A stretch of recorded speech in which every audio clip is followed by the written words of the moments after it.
什么？你竟然不知道乌军有哪些神将？这大兵可忍不了了。瑟尔斯基、扎卢日内、布达诺夫等等这些将领，就算是放在世界范围内，也都是1等1的神将。接下来，大兵便为各位一一介绍一下，看看他们都有哪些优异的战绩。话不多说，我们直接进入正题。在俄乌战争的最初阶段呢，外界曾有不少专家预测分析，由于乌克兰在军队人数以及武器装备方面的劣势，俄军全面占领乌克兰也就是几天的事儿，甚至能在2小时内拿下基辅，迫使乌克兰投降。但是目前俄乌战争已经持续了1年多的时间，乌军从起初的节节败退，中间的大反攻胜利，现今的与俄军对峙，可谓是极其精彩。而这期间呢，总少不了一个人的身影，那就是乌克兰武装部队总司令瓦列里·扎卢日内。身为乌军最高将领的扎卢日内，目前年龄只有49岁，是乌克兰独立后最年轻的军队总舵手了，同时也是一位没有在苏联服过兵役的总司令。在他的职业生涯中，曾先后担任了乌武装部队联合行动指挥部参谋长、武装部队联合力量行动司令部第1副司令。2014年，他在乌东地区顿涅茨克州的德巴尔切夫市指挥作战部队。2019年12月，扎卢日内开始担任武装部队北部作战司令部司令。2021年7月，正式上任乌克兰武装部队的总司令。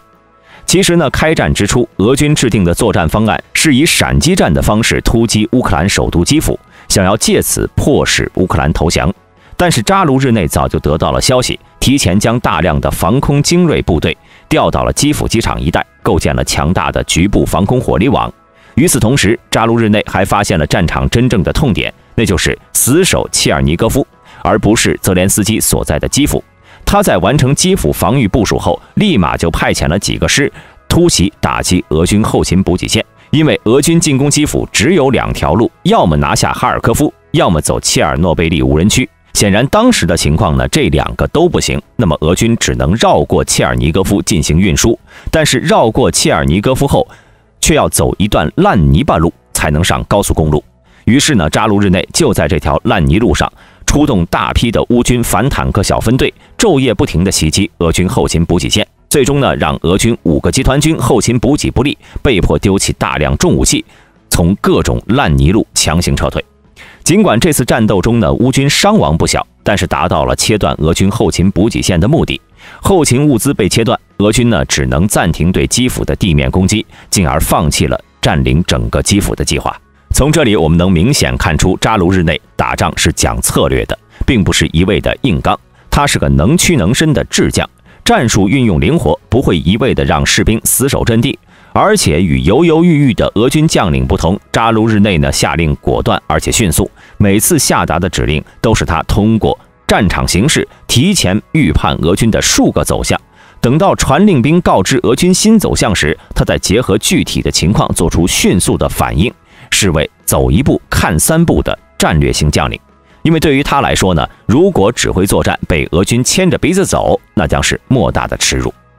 紧接着时间来到2022年7月份，在这之前呢，俄军基于炮火优势节节胜利，夺取了波帕斯纳、北顿涅茨克、利西昌斯克和红利曼等大批重要的目标，控制了整个卢甘斯克州。这时候对于扎卢日内来说就非常危险了，因为继续向顿巴斯增兵，那就是把乌军的有生力量扔进俄军大部队中被消灭。但是如果不向顿巴斯增兵，那么俄军很快就可能夺取整个顿巴斯地区，消灭乌克兰最精锐的顿巴斯集群。这一点呢，扎卢日内很清楚，于是便采取了不与俄军硬碰硬，保存有生力量，集中优势兵力，以有限的精锐集团军专打俄军最薄弱的地方。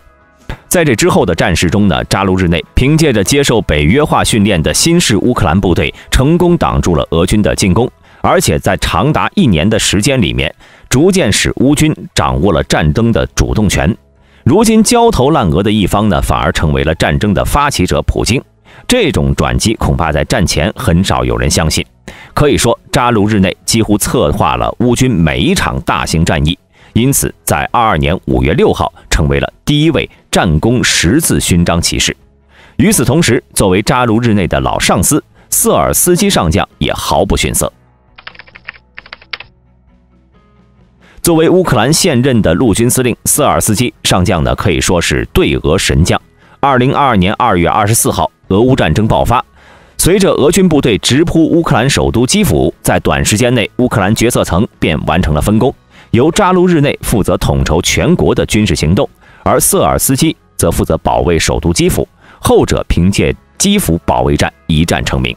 基于在顿巴斯区域多年的实战经验，瑟尔斯基意识到，如果用以往苏联的战法对付俄军的话，乌克兰显然会非常吃力。毕竟呢，双方打法相似，但是俄军规模和实力更具优势，因此必须要稳住局势，率先保住安东诺夫机场，防止俄军进一步增援乌克兰腹地。瑟尔斯基随即下令机场附近已经被打散的守军和基辅唯一能机动的45旅，不惜一切代价夺回该机场，最终成功夺回了该机场的控制权，延缓了俄军的进一步攻势。之后呢，瑟尔斯基随即下达了3条命令：第一，让位于白俄边境的游击队反复破坏边境的铁路线，阻碍俄军的铁路运输补给；第二，让手中极其有限的部队离开基辅，前进到边境一带，炸毁越境的高速公路，后续一直保持对高速公路的毁坏状态；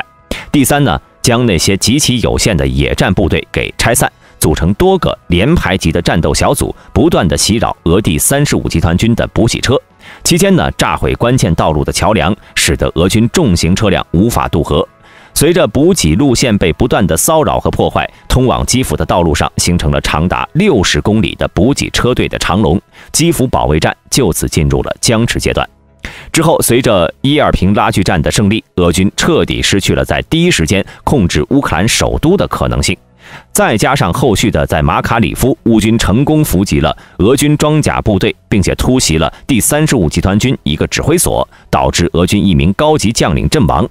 此时的俄军已经没有可能实现对基辅的包围，更谈不上夺取城市了。基辅保下来了，瑟尔斯基上将一战闻名。之后到了2022年中下旬，瑟尔斯基上将呢不再满足守势，开始策划对俄军的一场大规模进攻，那就是哈尔科夫反击战。期间呢，成功的说服了包括泽连斯基、国防部长列兹尼科夫在内的高层。俗话说，没有条件就创造条件，哈尔科夫反击战便是乌克兰创造出来的机会。乌克兰完美应用了声东击西的战术。从22年7月份开始，乌克兰方面从泽连斯基到总统顾问团成员，再到军事专家和乌军高层，都开始向外释放出大反攻的信息。8月下旬，乌军按照计划开始对赫尔松俄控地区发起了有规模成建制的进攻。当时外界普遍认为乌军的收复战正式打响。期间呢，虽然进攻受挫，但是乌军并没有停止的意思。因此，俄军为了稳住防线，开始将哈尔科夫附近的部队调往赫尔松前线，只在哈尔科夫州南部留下了少量部队。乌克兰得知这一消息后呢，瑟尔斯基随即进行了部署。为了躲避俄军侦察，通过将部队打散，以连为单位，从小路把数万的部队和装备送往了哈尔科夫前线。时间来到9月6号，乌军突然向哈尔科夫地区的俄控区发动了猛烈而且迅速的进攻，最终俄军不敌，只能仓皇撤退。短短5天，乌军就收复了包括关键交通枢纽伊久姆和库皮扬斯克在内的500多个定居点，以及超过1.2万平方公里的土地，成为了自俄乌战争爆发以来乌军进行的第一次战役级别的进攻。哈尔科夫大捷之后呢，英国杂志《经济学人》专门写了一篇文章，介绍了亚历山大·瑟尔斯基上将，称其是比三军总司令扎卢日内更好的战略家。可以说，瑟尔斯基上将完成了乌军最关键的2场战役。不过呢，完成上述这些操作的基础，则要归功于乌克兰情报部分的负责人。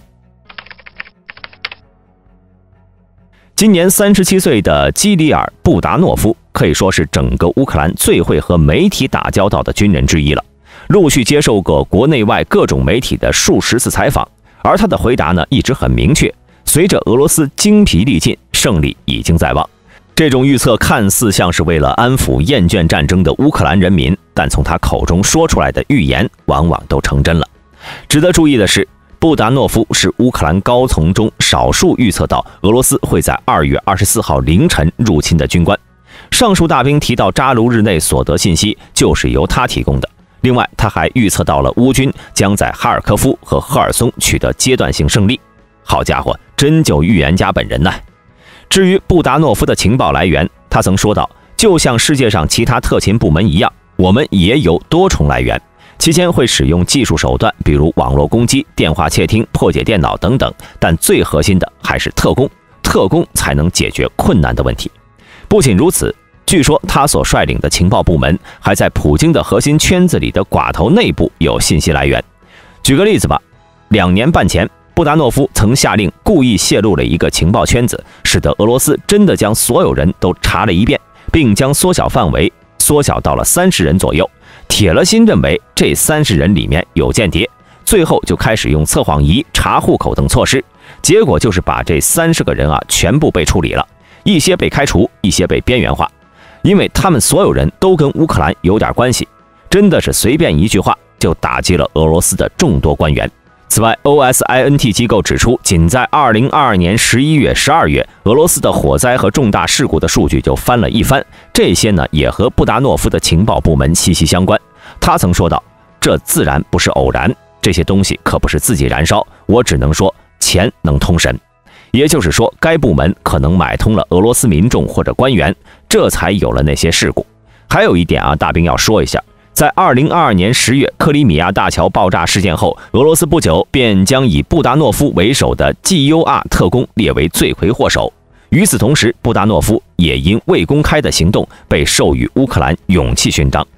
对于这些事故，俄罗斯可谓是恨之入骨。因此，据一位与布达诺夫关系密切的人士称，俄罗斯此前至少对其有10次暗杀企图。比如2019年，一枚炸弹被安放在了他的车下，但是过早引爆了。对此，布达诺夫既没有证实，也没有否认对他的暗杀行动，只是说发生了一些事情之后，所有对我生命的尝试都开始了。综合上述事迹，布达诺夫的功劳堪比2位上将。作为现今乌军第93机械化旅的话事人，在整个俄乌战争期间，舍夫丘克率领第93旅参与了众多战役。在俄乌战争之初，在乌东苏梅州方向发起攻击的俄近卫坦克第4师无疑是最强的。然而呢，就是这样一支全员改装、俄军最多的 T80 BVM 先进坦克、有装备优势的王牌部队，在作战区域距离俄罗斯本土较近、后勤补给难度相对较低的情况下，却在特罗斯加涅茨镇遭到了乌军第93机步旅的伏击，使他们惨败。3月初，从苏梅向哈尔科夫突进的近坦4师，在特罗斯加涅茨镇遭遇乌军机步93旅伏击，80%的装备被摧毁，多达77辆的 T80 被乌军93旅俘获，直接导致了俄近坦4师退出第1阶段俄乌战争，撤回俄境内休整。第93旅则是接着参与了特罗斯加涅茨战役，并在3月26号解放该市，期间缴获了大量俄军遗弃的重型装备。紧接着则是3月底，俄乌战争进入第2阶段，俄军开始向顿巴斯地区靠拢。在这样的局势下呢，乌军总参谋部又将93旅调到此地用于防守。舍夫丘克利用伊久姆南边的森林地带作为掩护，让俄军无法发现。然后呢，再用大量的无人机和渗透的特种部队指示目标，频繁使用火炮精准攻击俄军，使其有生力量被乌军大量杀伤，挡住了俄军的疯狂突击。这种情况一直持续到了9月份，导致这片区域的俄军每天的突击速度平均只有10几米到几十米，始终无法达到战役的目的。乌军93旅的防线呢，简直是固若金汤。随后则是8月上旬，舍夫丘克率领93旅利用防守间隙向进攻的俄军阵地突击，击溃了俄军的150摩步师，并且缴获了这个师的军旗。而军旗被缴获意味着什么？想必各位朋友都知道啊，这可是奇耻大辱。不管这个师有没有被全部击毙，都意味着这支部队彻底消失，该部队立即从军方建制中消失，不会再有这个番号，也不会再重建了。总之呢，说是93旅粉碎了俄军第2阶段作战计划，一点也不过分。因此在2022年5月6号，第93旅被授予荣誉与勇气荣誉奖。在这之后呢，俄军一直试图从波帕斯纳方向向西进攻，试图突破乌军在巴赫穆特、索列达尔、辛维尔斯克的防御。后续93旅在被调往巴赫穆特后，在舍夫丘克的率领下，仅仅用48小时就收复了瓦格纳雇佣兵2个月的进攻成果，并且重创了他们，并且阻止了包括在瓦格纳在内俄军部队的多次进攻。明明只是一个旅，却打出了一个师的战果。当然了，乌军神将肯定不止这4位，还有许多将领发挥了重要作用。尼古拉·奥列修克中将，2004年毕业于哈尔科夫军事大学，曾担任160防空旅旅长、空军司令部参谋长、东部空军副司令。2021年8月9号成为乌克兰空军司令。上任后，立刻在乌克兰各地修建隐形机场，并在2022年2月初将大量飞机从常用机场转移到未知机场，导致俄军的第一波进攻没能对乌克兰空军造成应有的打击效果，保住了运输机队。这些运输机后来带回了数不清的急需物资。阿列克谢·涅伊日帕帕中将，1997年毕业于纳西莫夫海军学院，曾担任纳米夫海军基地副司令、第1水面舰艇旅参谋长、旅长。2020年6月11号成为乌克兰海军司令。欧战争期间呢，亲自策划了对莫斯科号的打击行动，被击沉2日后晋升为中将。维克多·霍连科准将，曾担任乌军 SSO 第3团参谋长、乌克兰情报总局情报支援局局长。2022年7月25号成为乌克兰特种部队司令。俄乌战争初期，曾指挥73特战中心与123国土防卫旅加上当地的守军一起镇守了尼古拉耶夫的库尔巴基诺机场，阻止了俄军抢占机场的行动。安德烈·科瓦尔丘克少将，1997年毕业于哈尔科夫近卫坦克高级指挥学校，曾担任乌军80空突旅参谋长、空降突击军参谋长。2021年8月9号成为乌克兰南部作战部负责人。俄乌战争期间，全程策划了赫尔松战役。综合上述这些乌军将领的战绩，再比较一下俄军将领的战绩，只能说一个天上一个地下。相信在他们的带领下，未来乌克兰一定会取得更大的胜利。好了，今天的视频到这里就结束了。如果视频中有出错的地方，欢迎各位在评论区内指出。喜欢的朋友请点赞关注，之后大兵会为各位带来更多更精彩的视频。我们下期再见。